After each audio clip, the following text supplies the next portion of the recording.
All right, welcome to the Teach Coach Mentor podcast with your host, Mike Wish. And today I have a friend and colleague, Tom Hathaway, with me. So he spent 14 years and counting as an infantry officer in the Marine Corps.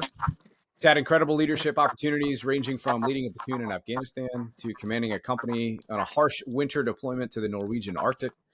After earning his master's degree in security studies from the Naval Postgraduate School in 2022, he reported to the Naval Academy, and since then he's had the opportunity to teach leadership in and out of the classroom.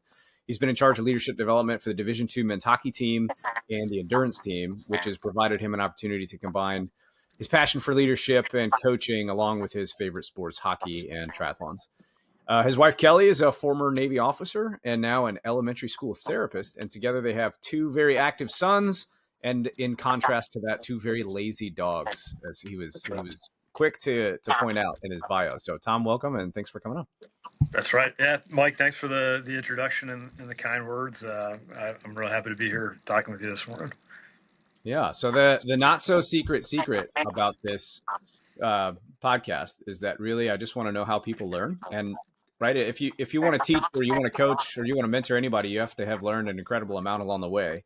And I'm curious how people go through that process. So I don't know, when was the last time you were a student, maybe at MPS? I know we're all lifelong learners around here, hopefully, but like maybe go back to your graduate school time or even when you were growing up. Tell me about what it's like being a student and what it's like learning and what your challenges were kind of in that area. Yeah, definitely. That's an awesome concept that you're putting forth right there, trying to figure out how people learn. And that before we even finished that sentence, I started thinking about that. So yeah, last time I was a student was at Naval Postgraduate School, which I was there 2021 to 2022.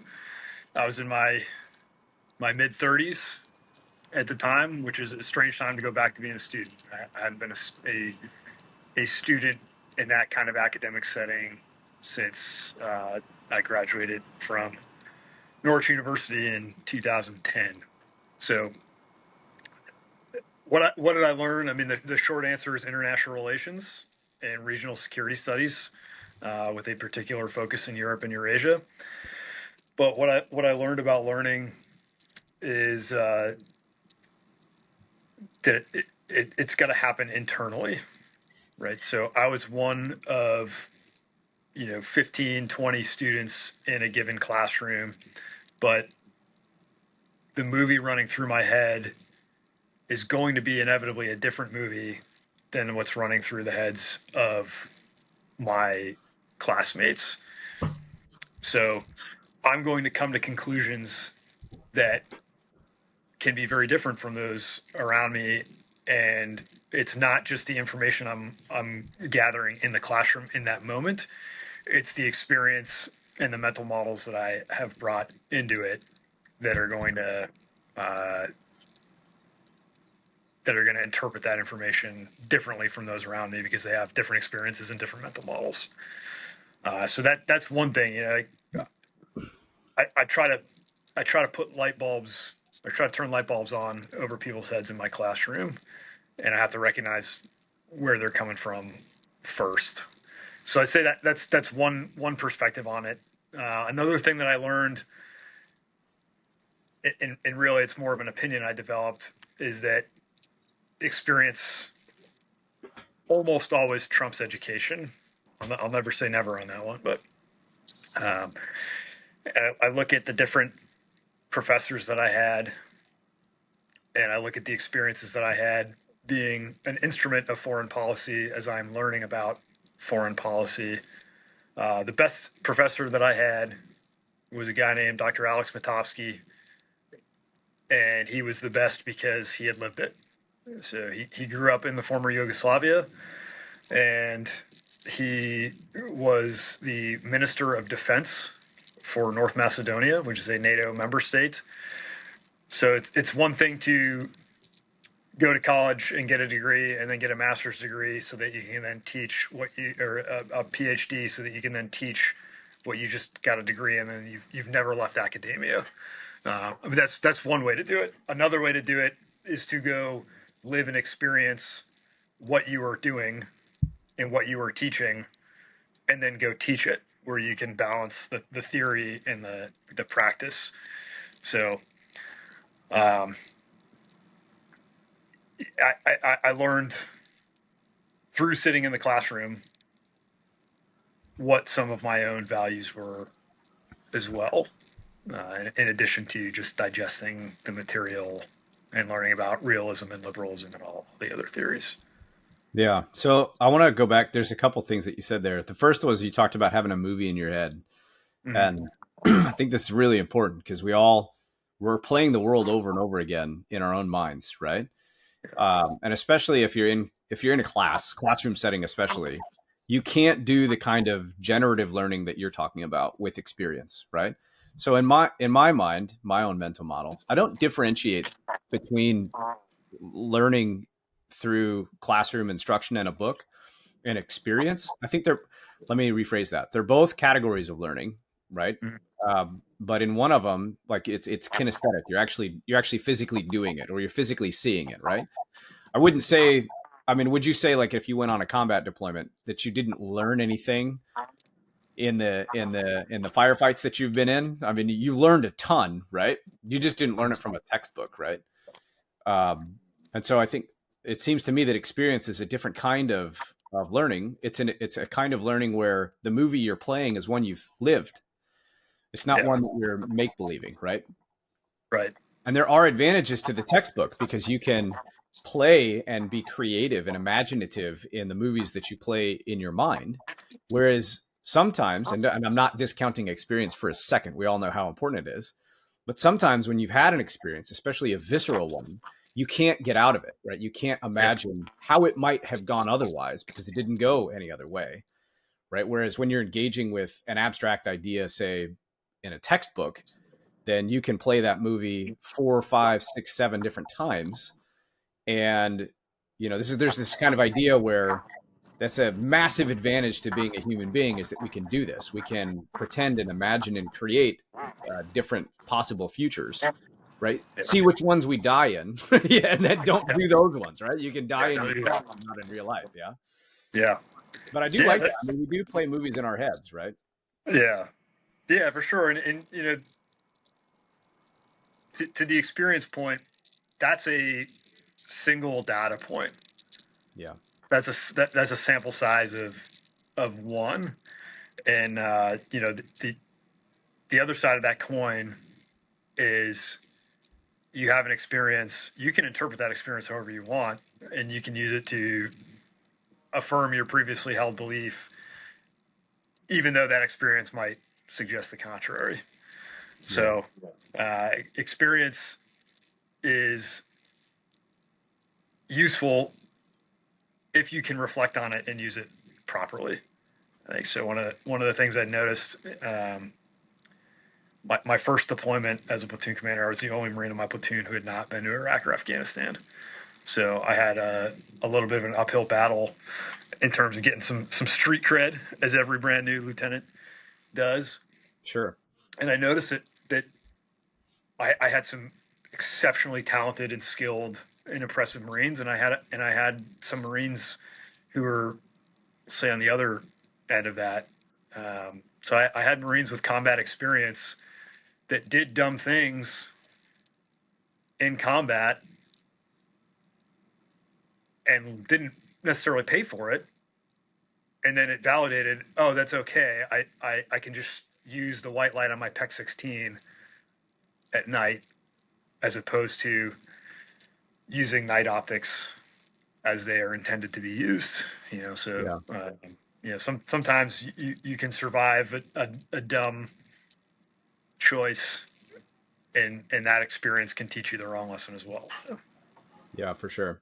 Let me step back to one more step here, back to your grad school experience. So we've all sat in a classroom and tried to engage with what we're learning. But if you don't have any experience at all in that subject, it's really hard to play movies in your head that aren't. I wish I was on a beach somewhere, or I was, hanging out with my buddies. So even the most disciplined and curious among us, we've all sat in a classroom sometimes.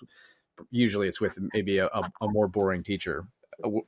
trying to stay engaged with the material. But if you're too far disconnected from it, then it's hard to identify with it. So having gone through the process where I'm sure that there was a class or two in national security studies that your eyes rolled in the back of your head a little bit, how do you stay engaged in that environment? And then as a teacher, knowing that there's going to be a class or two here or there that's going to be reasonably dry. Maybe you're just going through a lot of terms and definitions because you're trying to get folks kind of onboarded into a new area that they don't have any skills with or knowledge of. How do you manage that as a student, and how do you manage it as a teacher? There's an episode of Bluey, which I'm guessing you're familiar with. Yeah. We both have kids, so for sure. Where Bandit takes Bluey and Bingo to the neighbor's pool while mom's at work, and he forgets the sunscreen, he forgets the Sinkies, he forgets their shirts, he forgets the goggles, everything. Yeah. And the moral of that story is that boring things are important. Right. At least they can be important as well. So, keeping that in mind, committing some of the principles of different theories of international relations to mind, that can be boring, but boring things are important as well. So I think reminding myself that as both a student and as an instructor in the classroom. So when I came here, I primarily teach leadership at the Naval Academy. I teach the plebes.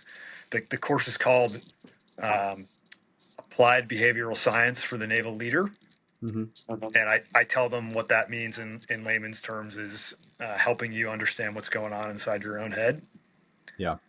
They got to learn to lead themselves, and they got to grow in self-awareness before they can lead others. And then I also had a great opportunity to teach international relations as well.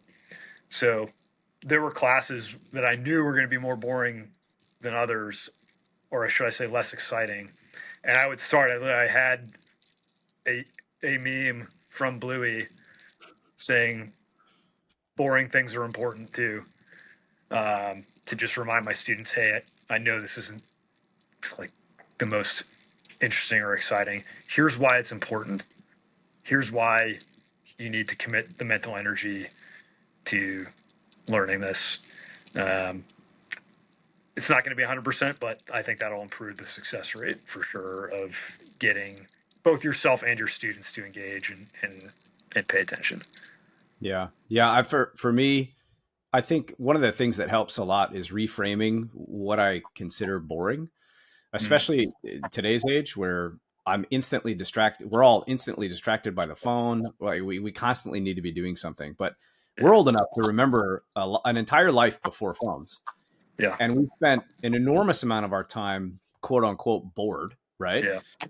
And we didn't suffer very much from it, right? I mean, I remember having a very fun and happy childhood where you had to get a little bit inventive with what you were doing. And, part of it was you had to stop. I think your brain just constantly talks like an insane clown in your head, telling you, oh, you're cold. Oh, you're bored. Oh, and it's just constantly trying to get you to move and distract you. And I think in a lot of cases, it's not true. So I've definitely sat with a boring lecturer, and that can be a little bit more challenging, but I found if the teacher is kind of excited or passionate about what they're talking about, it almost doesn't matter how boring the subject is. If they're passionate about it and they're getting excited about it, even if it's basic definitions, then you can get excited about it. And I think, part of it, at least from my perspective as a student, is as soon as my mind starts to wander or I hear that inner voice that says, well, this is boring, I just think, well, shut the hell up. That's not true. Right. It may not be fun sometimes to memorize definitions but I think if you're playing the right movie in your head, about, well, how does this, and you're asking yourself questions and you're asking the teacher questions and you're engaging with it. I don't know how you could be bored if you're at all curious about the world. Right. Yeah. So I don't know what you think about that or how you try to bring, obviously I love the Bluey meme and how you bring that into the class. That's great. So I always try to add a bit of humor when I teach a topic that I know might be a little drier.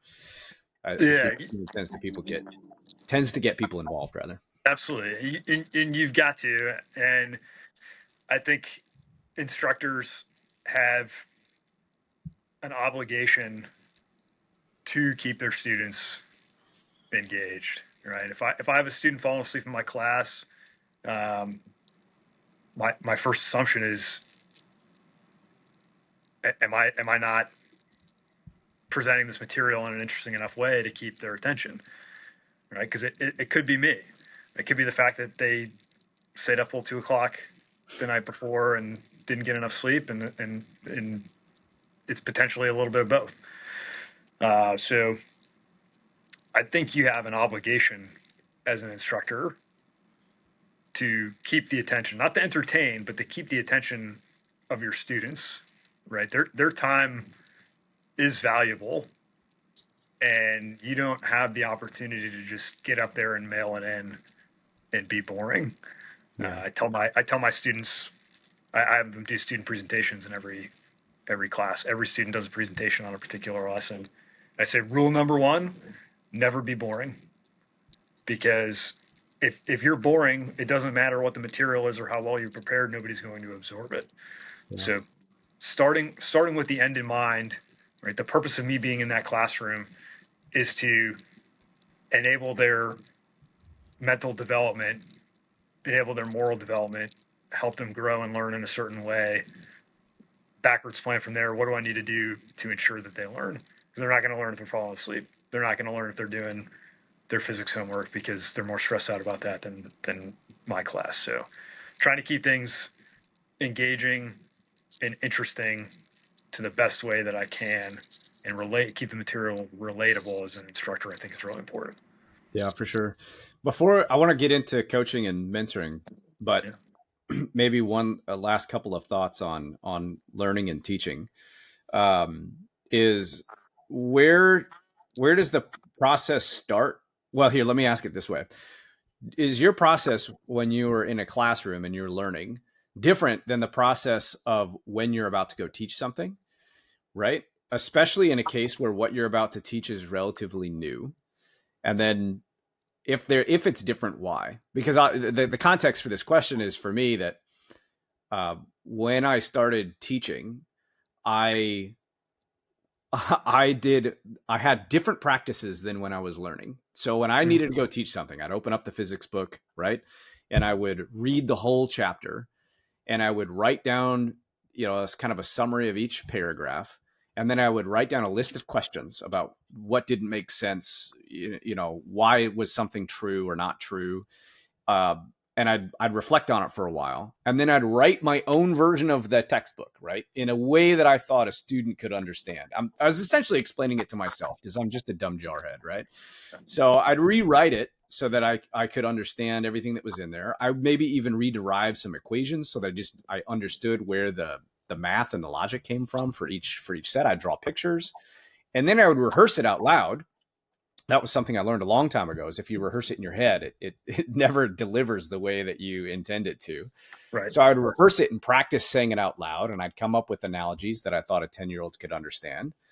And then I'd do some practice problems, and then I'd be ready to go. And I would say, maybe some of my students would disagree, that when I showed up and gave a lecture, even if it was the first time I ever gave that lecture, that by and large, it came across as if I had done it many times before, because that was my intent.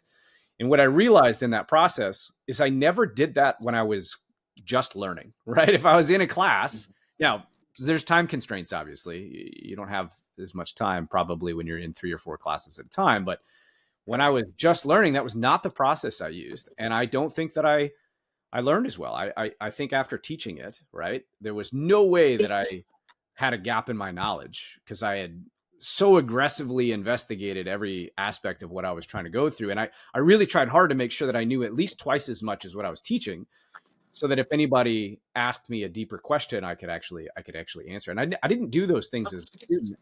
And I kind of wish I could go back in time a little bit and prepare in that way. Again, with the caveat that you probably don't have as much time. So what is your process? What was your process? Do you find that you do anything different as a teacher? And do you think that the approach for learners should mirror that? Or do you think that it's not a good way to approach learning and performance in an academic environment? I think that the preparation is essential. And again, it goes back to begin with the end in mind. What do I want the outcome to be for this lesson. Right. So we teach a lesson on attachment, we teach a lesson on emotional intelligence. I wish I could teach a whole course on those, but I get one lesson for them.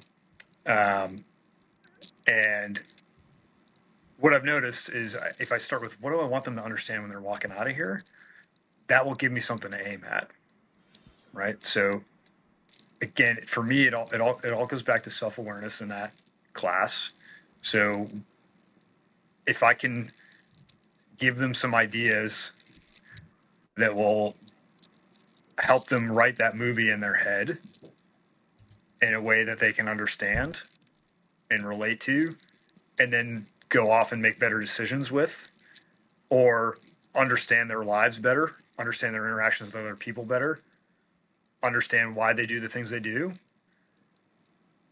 then I can create a lesson plan based off that also honors the learning outcomes, which is a far cry from what I would do as a student, which would be read through what I got to read, write down a question or two that'll make me sound intelligent when I ask it in class, and write down a comment or two that will achieve the same end. I notice when I do that, I learn, again, enough to pass and sound intelligent, but I think I left some understanding on the table just doing that level of skim, and have something in your back pocket ready to throw out there when the professor's looking for a volunteer. Yeah. What's the most difficult thing or subject you've ever had to learn, and how did you get through it?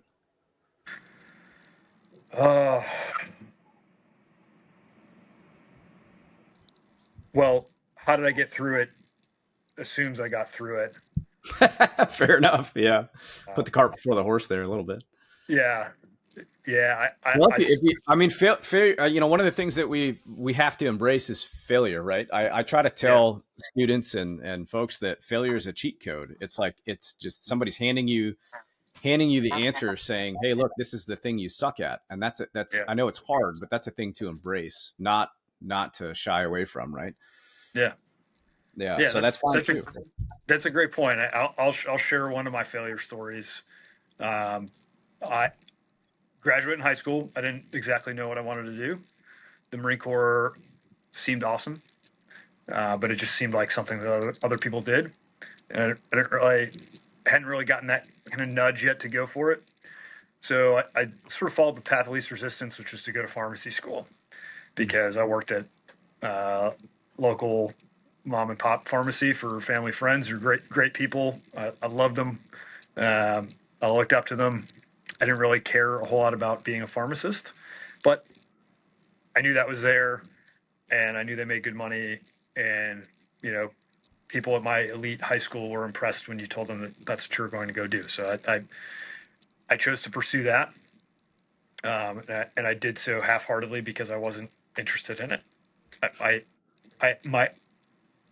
My purpose, I was not chasing a purpose in pursuing a 6-year degree, a PharmD program at Massachusetts College of Pharmacy. So I put in about the effort you would expect a 19-year-old to put in for subjects that he was not interested or enthusiastic with. Yeah. So I got a 1.86 GPA my first semester, buckled down second semester, improved that to a 1.87, and I got academically dismissed. They sent a letter in the mail and said, thanks for your year of tuition, but you can't come back.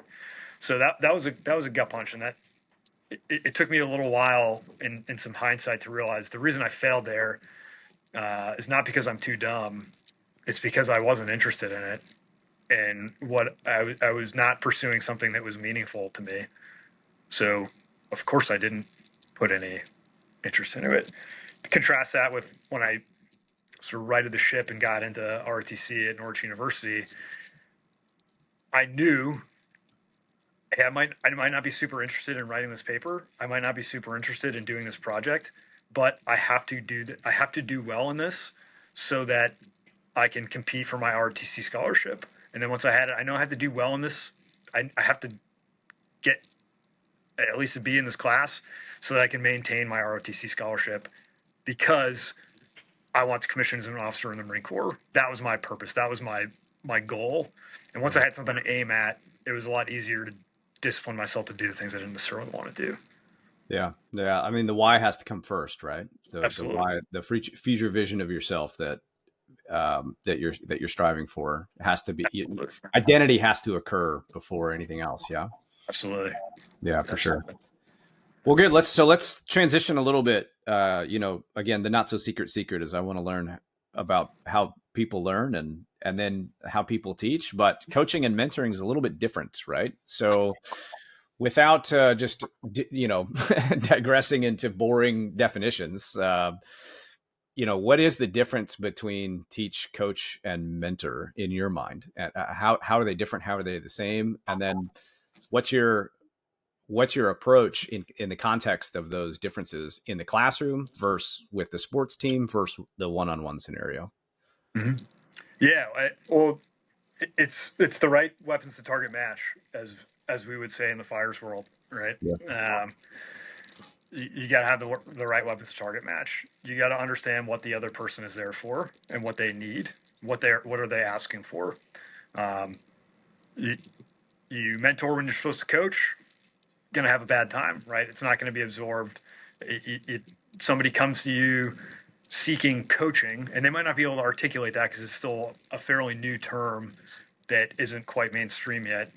But somebody comes to you with a coaching type problem. It's open-ended, it's unresolved, and you resort back to, well, back when I was a lieutenant, here's what I did.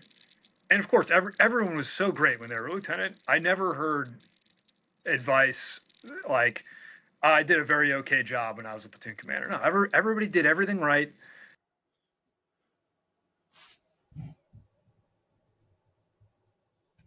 They were awesome, right? So just be like them.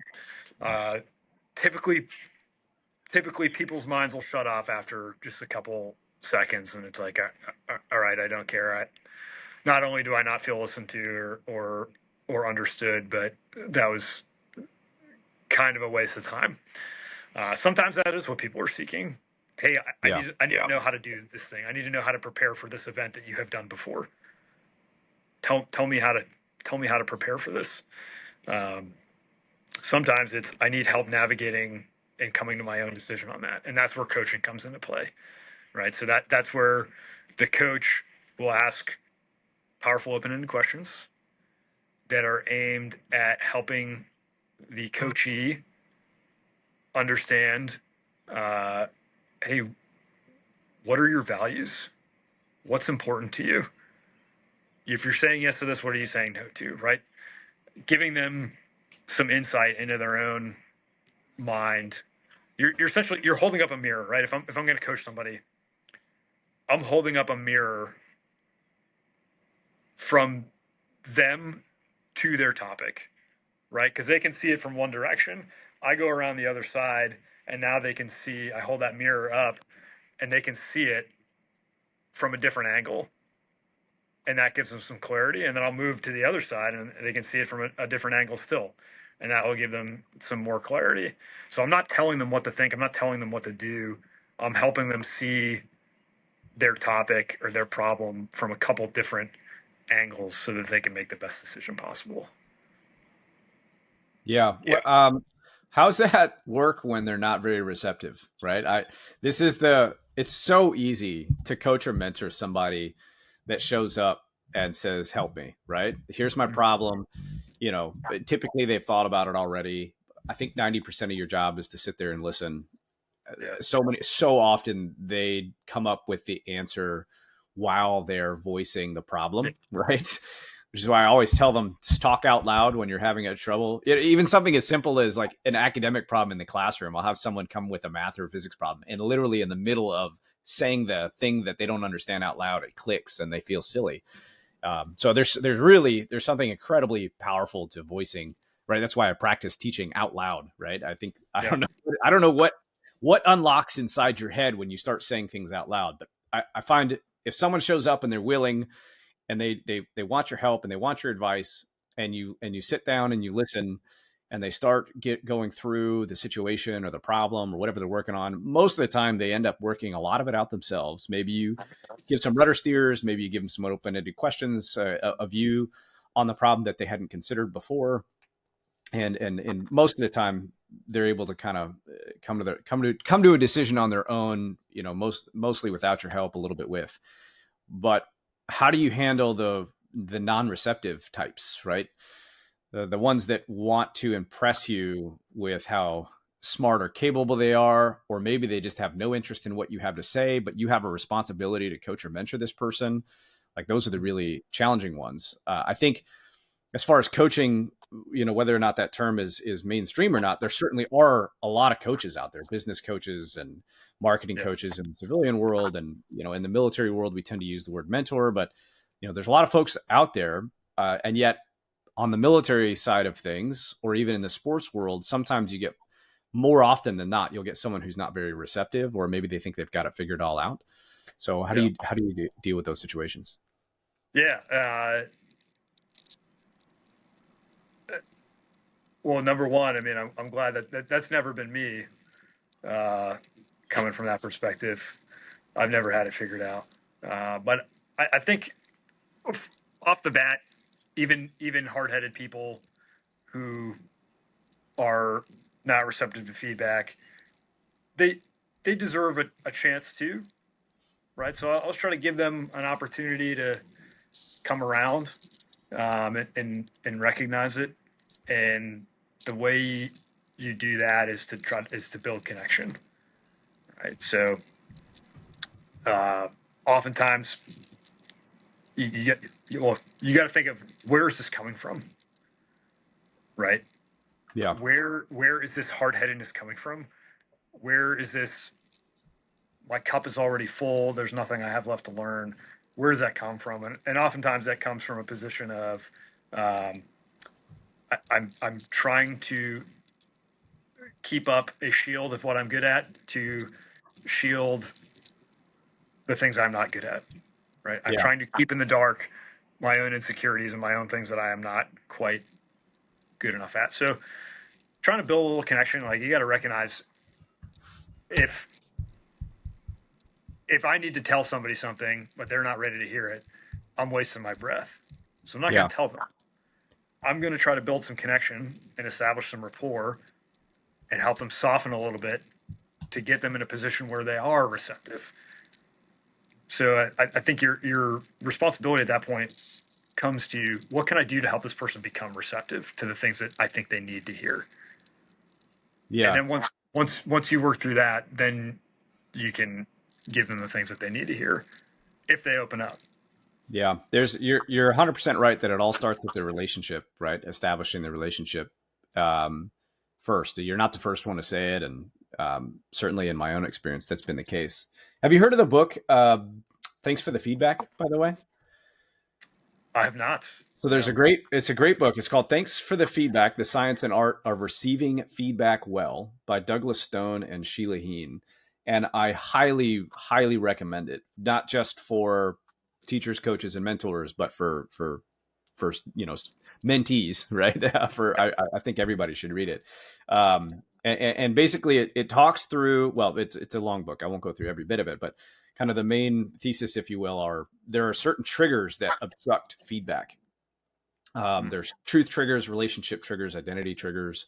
So these would be things like, if your identity is threatened, right? So someone accuses you of not owning something that you did completely, and they view themselves as an honest person, then that feedback is going to be very difficult to receive, because the implication there is that you're not an honest person, right?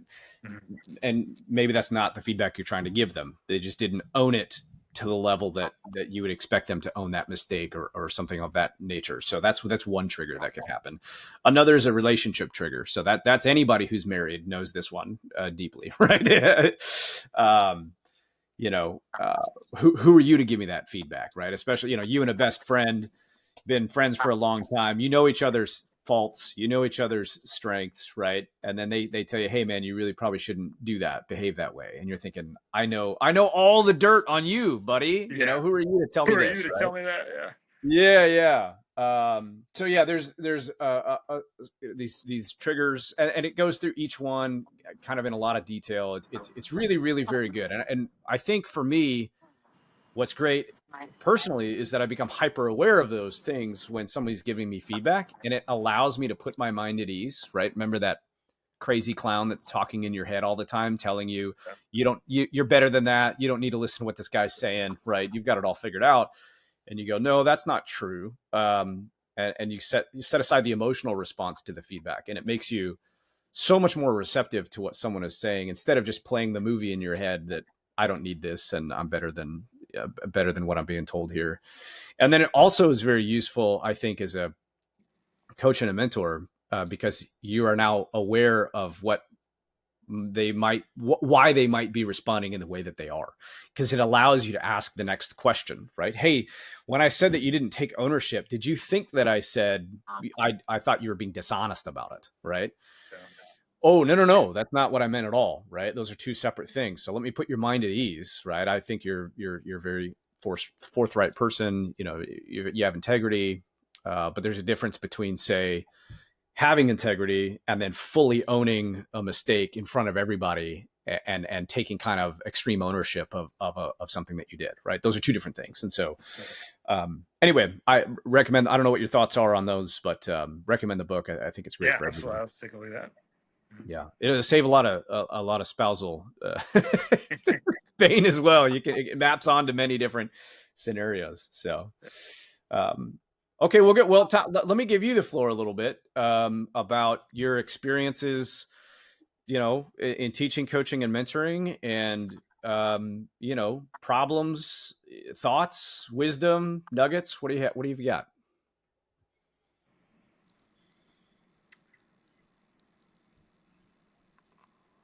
Yeah, I'll go back to a conversation I have with a lot of people that come to me either for advice or for coaching.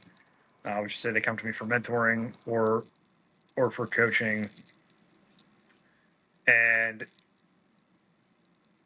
it's a big picture. It's a big picture topic, uh,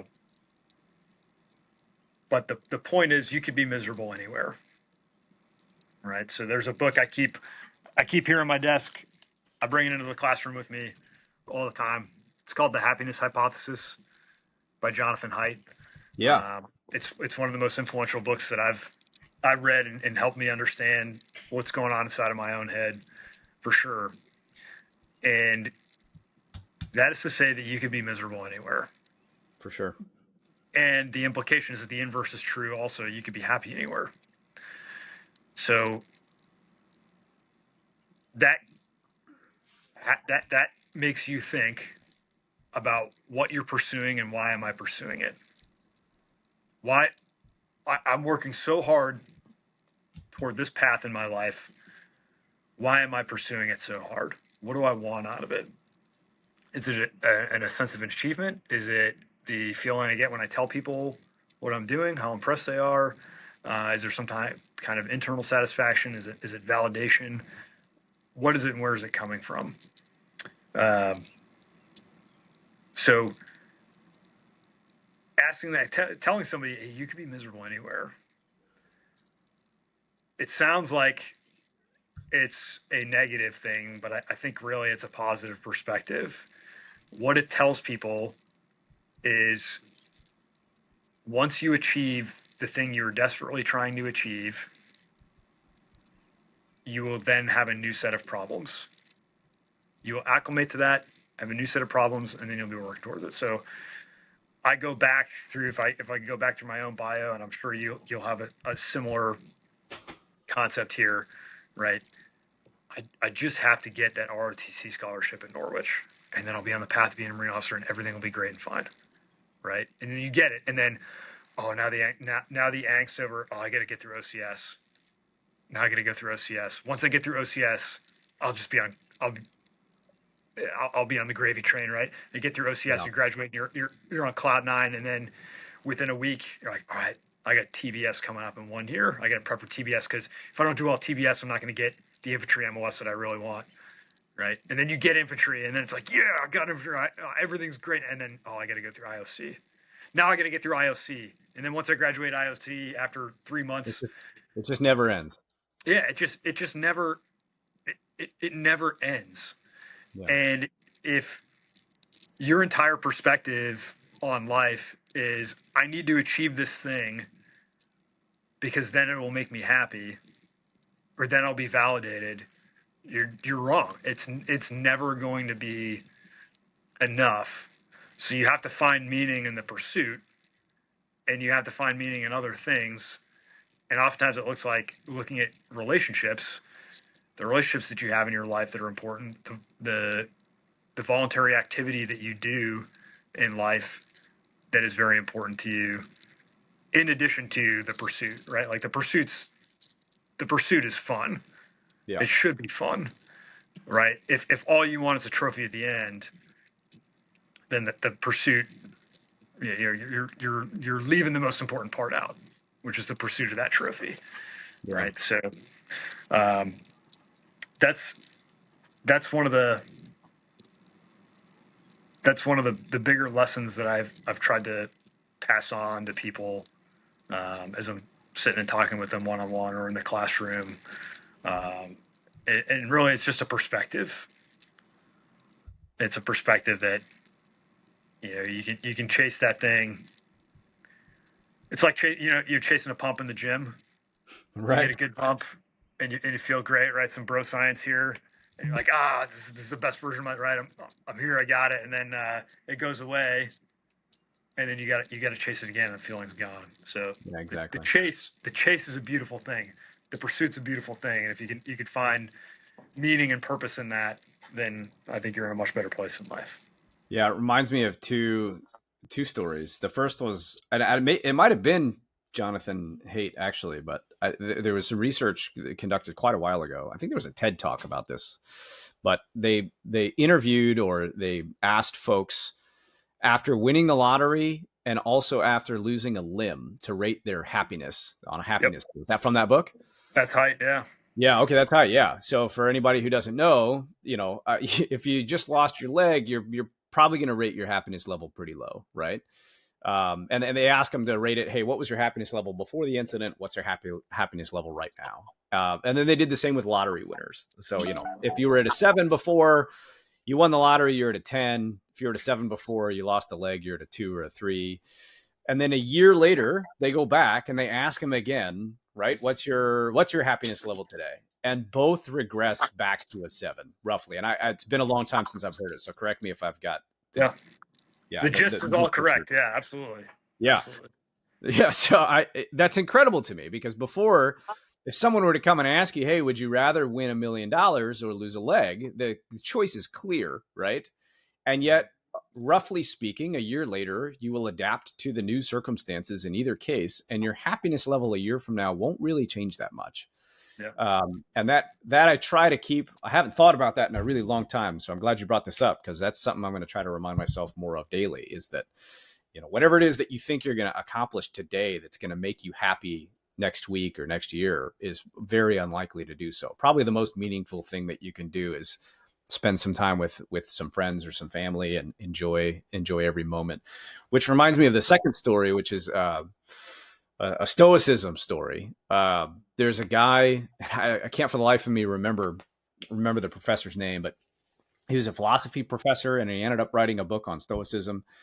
And it's a great book. I'll put it in the show notes later, but he was telling a story. So this is a guy who's devoted his entire life to stoicism, right? Reframing, having a great, a positive mindset, not being ruled by emotions, enjoying every moment, living in the present. And even he slipped up in this case. So he was telling a story about a time that he was mowing his yard, and he's an older gentleman, late 60s probably, and his mower broke.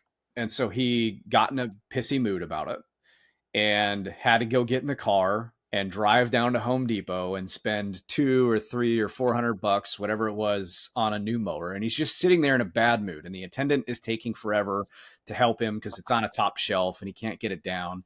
His whole day is ruined. And he's just wallowing in his self-pity there in Home Depot about this experience. And then, and again, this is a guy who's devoted his entire academic life to reframing and not falling into these mental pits. So it occurs to him what he's doing. And the second thing that occurred to him was that this was going to be the last time he was ever going to go to Home Depot and buy a lawnmower, because he's in his late 60s. I mean, this mower is going to last him plenty of time. At some point, he'll probably pay someone else to mow the lawn because he won't be able to do it anymore. And as mundane and as banal and as normal as an experience it is to go to Home Depot and buy a mower, it just hit him like with a huge force. Like, this is the last time that he'll ever have this particular experience in his life, as silly as that experience is.